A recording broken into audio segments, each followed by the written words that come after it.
C'est un réel plaisir de vous retrouver ce lundi 4 décembre 2023 pour ce journal. Mesdames et messieurs, voici les titres. C'est aujourd'hui, lundi 4 décembre, que débute la campagne électorale pour les candidats conseillers municipaux sur tous les chefs-lieux des provinces et dans les 24 communes de la ville-province de Kinshasa. Et Délice Sanga qui rejoint enfin Moïse Katumbi pour la présidentielle de 2023. Vous le verrez dans ce journal. Mesdames et messieurs, bienvenue dans cette édition du 4 décembre 2023. C'est aujourd'hui, lundi 4 décembre, que débute la campagne électorale pour les candidats conseillers municipaux sur tous les chefs-lieux des provinces et dans les 24 communes de la ville-province de Kinshasa. Cette campagne prendra fin le 18 décembre à minuit, heure locale. Joseph Herbie Tezo.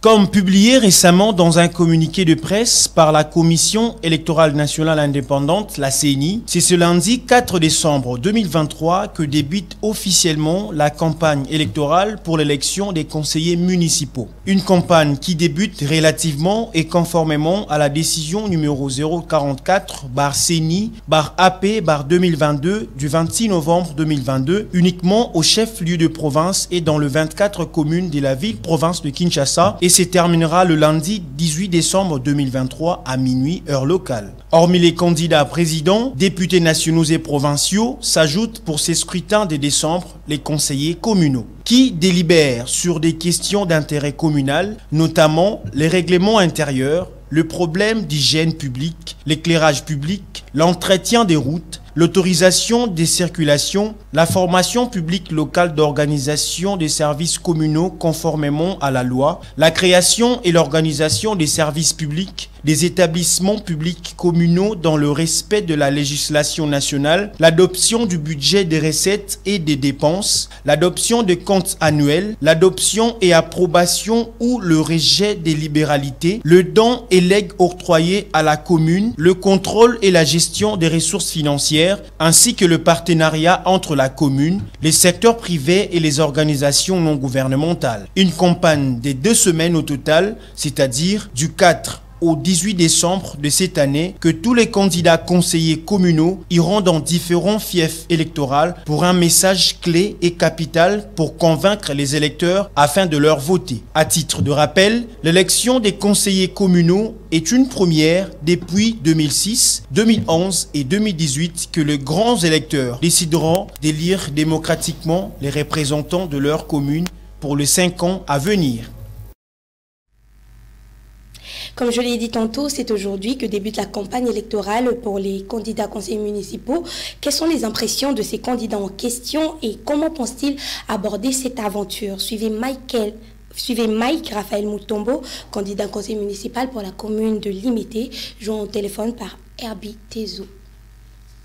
Ce n'est pas vraiment quelque chose qui va me pousser à m'inquiéter parce que la prise de contact avec ma base électorale, ce n'est pas quelque chose qui a commencé aujourd'hui. Moi, avec ma base, c'est une longue histoire d'amour. On n'a pas commencé aujourd'hui et nous sommes en contact permanent avec eux. Et chaque semaine, je fais toujours de mon mieux pour descendre dans mes différentes bases, échanger avec eux, m'entretenir avec eux. Donc, c'est vraiment une tâche, une expérience qui sera très très facile pour nous. Et on va très très bien s'en sortir. Ma demande, pas seulement à mes électeurs, c'est-à-dire les habitants de Limité, mais aussi à toute la population congolaise, c'est de voter utile. On doit cesser avec cette habitude qui nous pousse à compromettre l'avenir de notre pays pour un simple t-shirt ou soit l'argent, 5 000 francs, tous ces députés qui vont défiler devant nous pendant cette période électorale pourront nous donner. Alors, 5 ans, c'est toute une vie. Dans 5 ans, quelqu'un peut aller à l'université, étudier. Dans 5 ans, quelqu'un peut finir ses études universitaires. Dans 5 ans, quelqu'un peut se marier et avoir des enfants et faire toute une vie. Donc, 5 ans, c'est toute une vie. On ne doit pas compromettre notre avenir des 5 ans pour des simples choses banales qui vont nous servir à rien du tout. Nous devons voter utile pour un avenir meilleur. Je vous demande vraiment, chers habitants de Limité, de me faire confiance. Faites-moi confiance. J'ai besoin de votre confiance et de votre voix pour amener à la perfection la vision que nous avons, celle d'avoir une limitée sans limite, une limitée nouvelle. Et ça, l'Eliasika pour la limiter. Après cette Kikuni, Matata Ponyo Franck Diongo, enfin, le candidat président de la République, Délice Sanga, se rallie à Moïse Katumbi. Suivez la déclaration de Délice Sanga au micro de Herbie Joseph Tezo. J'ai décidé, dans un élan de sursaut et d'unité nationale, de joindre le geste à la parole en alliant nos forces à la candidature de Moïse Katumbi dans le cadre du programme commun en vue de construire dans l'unité et le rassemblement une nouvelle perspective pour notre pays et notre peuple qui en ont grandement besoin. Pour ma part, mon engagement reste total. Si je me joins à lui, c'est pour contribuer à mettre en œuvre, dès l'investiture, par une volonté claire et résolue, incarnée dans le programme commun, les préoccupations, les propositions de la refondation du Congo. Et ce, par une rupture avec les pratiques rétrogrades du régime sortant et les tragédies qui endeuillent notre pays depuis plusieurs décennies. Le programme commun sera la ligne de crête de notre conduite, de notre engagement auprès de vous et le cadre strict de notre alliance. Aussi, au-delà du scrutin présidentiel, vous qui croyez en notre projet, je vous demande de veiller également à ce que les garants de la refondation du Congo, candidats aux élections législatives et provinciales, bénéficient de votre soutien massif afin que nous constituions une force politique dans les cadres de nouvelles institutions en mesure de peser efficacement en faveur de la gouvernance et des réformes que nous appelons de tous nos vœux. Aujourd'hui n'est pas la fin d'un combat. C'est à l'inverse la perspective accrue de faire de notre ambition pour la République démocratique du Congo l'action politique de demain. Mes chers compatriotes congolaises et congolais, j'appelle donc tous mes soutiens, tous ceux qui se sont manifestés dans ce socle autour du projet de la refondation du Congo et qui sont convaincus par la force de notre projet à voter pour Moïse Katumbi lors du scrutin présidentiel afin de donner une chance aux idées que nous portons par la refondation du Congo d'être mises en œuvre à travers le programme commun en le portant à la magistrature suprême.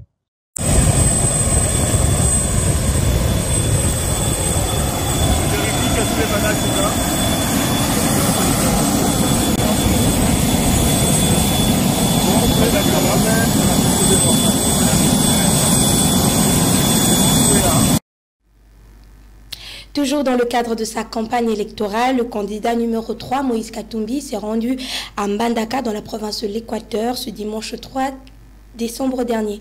Suivez le reportage de son équipe de communication.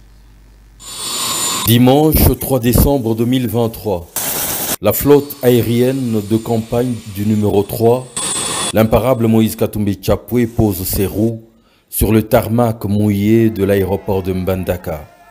En ce jour, les autorités de la place interdisent tout transport public vers l'aéroport afin de saboter la mobilisation de la machine Katumbi. À cela s'est invitée une très grosse pluie de cordes sur la cité, mais la population, avide de changement, s'est laissée tremper jusqu'aux os pour accueillir le phénomène. C'est devenu une routine. Il a marché aux côtés d'eux jusqu'au lieu du meeting. Est-ce que bapesi bino courant wana bandaka? Bapesi bino courant? Kaka ma promesse balio mba. Est-ce que bakali banzela? Bakali banzela? Ogotende awa ogotende gemena lanzela? Ogotende Kinshasa lanzela? Bapesi bino mosala? Bapesi bino mosala?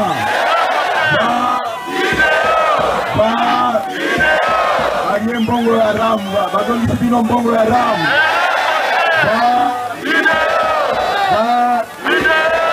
nga naza moto ba promesse te naza moto ba action tozoyokana promesse valium okolia valium nzela ekozala na valium kura ekozala na valium université ekozala na valium oyo makambo ya lokuta toboyi bopesanga chance bokopesanga combien de pourcent na bandaka 2% maboko likolo. Après cet autre exploit, question de se détendre un peu, il s'offre une promenade à vélo à travers la ville. Très vite, le débordement s'invite à l'activité sportive. Le champion des prochaines joutes électorales est obligé de vite rentrer à la maison en attendant les étapes suivantes dans le Grand Équateur. Et suite à l'incident qui s'est produit à Mbanza-Ngungu dans le Congo central, dans le cadre de sa tournée pour la suite de sa campagne électorale pour la présidentielle de 20 décembre 2023, Félix Tshisekedi, candidat à sa propre réélection, annule la suite de sa campagne. Mais que pensent les politiques congolais de ce fait? Suivez les réactions au micro de Herbie Tezo. Je présente personnellement d'abord mes condoléances les plus émues aux familles endeuillées. Et nous leur témoignons de notre amitié et de notre fraternité. Le gouvernement aussi, dans la même optique, a pris le taureau par la corne pour que le paisible Congolais soit enterré dans les conditions les plus idoines, dans les conditions les plus dignes. Alors, ce qui même prouve le fait pour le président de la République de suspendre sa campagne électorale pour s'incliner devant les mémoires de nos compatriotes qui ont tombé pendant sa campagne électorale. Certaines personnes le disent, bon, ils ont le droit de le dire, mais juste cela, de ma part, témoigne la confiance placée au chef de l'État, puisqu'il y a eu engouement. Ils sont tombés dans l'étouffement et tout. Ça montre que le président de la République reste la personne la plus populaire de la République. Alors, on ne peut pas aujourd'hui prendre cela comme un moyen pour s'en prévaloir de notre élection, puisqu'il s'agit bien des morts d'hommes.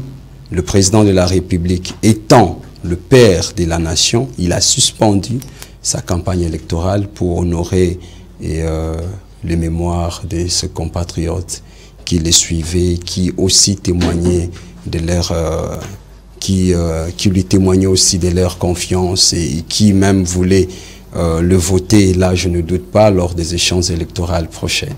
Nous sommes de la résistance, nous continuons la résistance jusqu'au bout. Ce qui s'est passé, chers amis, nous sommes des Bantous.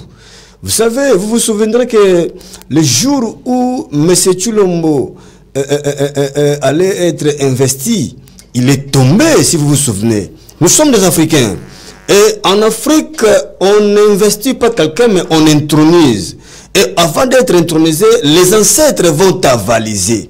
Il n'a pas été avalisé. Et voici ce qui s'est fait jusqu'aujourd'hui. Donc les ancêtres continuent à lui infliger la sanction ancestrale. C'est ce que vous avez vu, ce qui s'est passé en Mbanza-Ngungu là. Ça c'est un mauvais signe. Pour M. Tshilombo, s'il était vraiment conscient, il était montou comme tout autre, il allait arrêter et renoncer à sa candidature. Mais il continue à s'entêter. Bon, on ne sait pas, mais nous savons déjà qu'il y a un fiasco devant lui. Deuxième chose, nous connaissons déjà, il y a certaines velléités qui se cachent derrière cette aventure-là, et nous ne sommes pas d'accord. Semble-t-il, il y a des histoires qui se font pour qu'il puisse se glisser un peu tout petit peu. Mais nous leur disons ceci. Le sort de M. Tshilombo est déjà scellé par le peuple. Il n'y a aucune institution, aucune, qui prendra le dessus sur l'ensemble de plus de 100 millions d'habitants. Donc nous leur disons que ça c'est un mauvais signe. Il doit se ressaisir et se retirer de manière un peu individuelle et urgente. Mais s'il continue à s'entêter, il doit savoir que d'ici le 20 ou d'ici le 24 janvier, il y aura une sanction qui lui sera réservée par le peuple pour le mettre définitivement de côté. Les forces de l'EAC ont entamé leur retrait du sol congolais. Les militaires s'étaient déployés il y a un an pour lutter contre le groupe armé du 1-23. Suite à cela, le gouvernement congolais a décidé de ne pas renouveler le contrat.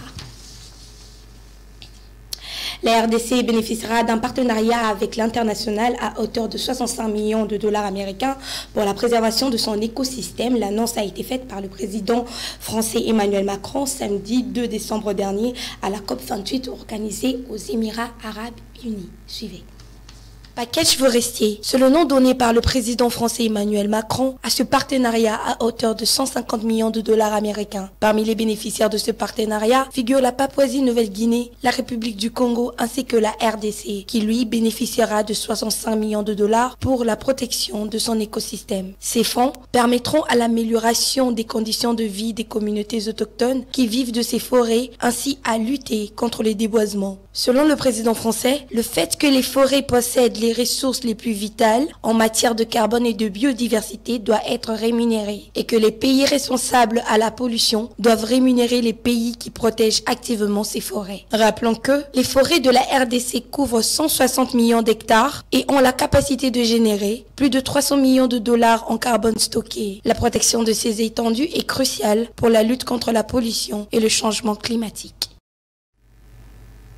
Parlons football, malgré qu'elles n'ont pas encore eu des primes, les filles, les léopards de la RDC sont déterminées à écrire leur histoire demain au stade des Martyrs. Papi Kimoto, sélectionneur des léopards dames, reste optimiste pour arracher cette qualification face à la Guinée équatoriale. Suivez le sélectionneur des fauves congolaises au cours de la conférence de presse d'avant-match. Je ne pense pas qu'elles auront la pression demain. C'est un match très important pour eux d'abord. Et tout le monde le sait bien mieux que moi que le football féminin. Et bon, moi j'aime dire les choses telles qu'elles sont. Il y a l'injustice. Donc elles sont conscientes que demain, s'ils gagnent ce match-là, ou s'ils se qualifient demain, beaucoup de portes vont s'ouvrir pour eux. Donc ils sont vraiment tellement déterminés et motivés à écrire leur histoire. Moi, je ne pense pas qu'il y ait de pression, non. Depuis 4-5 jours qu'on est ensemble, ce sont des filles vraiment gentilles, magnifiques. Ils ont fait un très bon match en Guinée. On a eu ce qu'on voulait, à savoir de ne pas perdre. Et on a réussi à marquer un but très important là-bas. J'espère qu'ils vont finir le travail demain.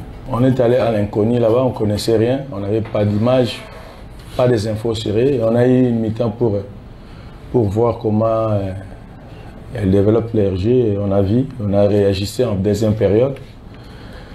Et on a dominé jusqu'à la fin. Avec un peu de chance, on pouvait même ramener la victoire ici.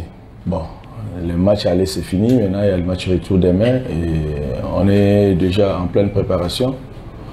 Maintenant, on connaît comment on va jouer contre cette équipe-là. C'est une très bonne équipe, expérimentée. Il y a beaucoup de joueurs, 2 ou 4 joueurs qui ont été champions d'Afrique il y a quelques années de cela déjà. Donc, ils ont la culture de ce genre de match par rapport à nous. Et voilà, demain, on ne sera pas surpris. On sait ce qu'on va faire demain pour arracher la qualification. L'argent ou pas l'argent, motivation ou pas, encouragement des autorités ou pas, ils sont déterminés à marquer leur histoire. Voilà ce que je vois tous les jours avec eux ensemble depuis qu'on a commencé cette préparation de ce match. Donc voilà, moi, je pense que, je crois, Inch'Allah, demain nos filles vont se qualifier en phase finale. Ça serait tellement historique et c'est rare, je pense que c'est pour la première fois les filles et nos garçons joueront à la CAN. Et à ce moment-là, je vais voir comment nos autorités vont traiter mes filles. Moi, je viens de le dire, tout c'est mental. C'est le mental qui va faire la différence. Sur le plan technique, je ne pense pas que cette équipe de Guinée est supérieure à nous. Non, je ne pense pas. J'ai vu les matchs de Guinée. Moi, je pense que mes filles savent bien jouer au foot. Et s'ils respectent les consignes des mains et s'ils sont vraiment motivés, moi je les pousse, hein, j'amène l'énergie positive dans le groupe. Mais après, je suis qu'un entraîneur, j'ai mes limites. Mais ils m'ont promis, coach, demain, on va avoir notre qualification. Ça, moi, je suis content de ça. C'est tout pour l'édition de ce lundi 4 décembre. Mesdames et messieurs, le rappel des principaux titres. C'est aujourd'hui, lundi 4 décembre, que débute la campagne électorale pour les candidats conseillers municipaux sur tous les chefs-lieux des provinces et dans les 24 communes de la ville-province de Kinshasa. Et le candidat président de la République, Délicé Sanga, se rallie à Moïse Katumbi. Vous l'avez suivi dans ce journal. Restez toujours branchés sur DRC Info. Je vous retrouve la prochaine fois. Au revoir.